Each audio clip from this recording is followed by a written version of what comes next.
Lockdown के दौरान मसीही समुदाय के लोगों ने चालीसा के आगमन काल के अंतिम रविवार के दिन घरों में ही रहकर खजूर रविवार के मीसा बलिदान की रस्म पूरी की। रांची के संत मरिया गिरजाघर में आर्च बिशप फेलिक्स टोप्पो ने प्रभु ईसा मसीह के चरणों में खजूर अर्पित करते हुए प्रभु यीशु के यरूशलेम आगमन को याद किया। उन्होंने कहा कि प्रभु का स्वागत लोगों ने खजूर और जैतून की डालियों से किया था, इसलिए पाम संडे मनाया जाता है। संत मरिया गिरजाघर में खजूर पर्व का लाइव प्रसारण किया गया। घरों में रहकर लोगों ने अपने मोबाइल से प्रसारण को देखते हुए इस लाइव मीसा बलिदान में भाग लिया। हमारे प्रभु के भयंकर दुख भोग, क्रूस पर उसकी अपमानजनक और पीड़ायुक्त मृत्यु और महिमा में पुनरुत्थान के रहस्यों में योग्यता पूर्वक भाग लेने के लिए हम अपने मन, हृदय और आत्मा को चालीसे की अवधि में तैयार करते हैं।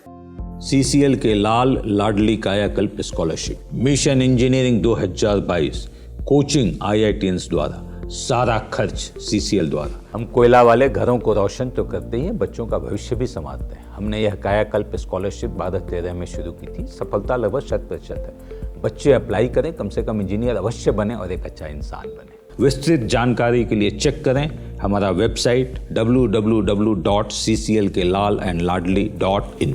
लाइव झारखंड ब्रेकिंग की अपील। कोरोना वायरस के संक्रमण से बचने के लिए घरों में रहें और सुरक्षित रहें। हम भी आपसे यही आग्रह करते हैं कि लॉकडाउन के दौरान घरों में रहें और सुरक्षित रहें। खुद का ख्याल रखें और दूसरों का भी ख्याल रखें।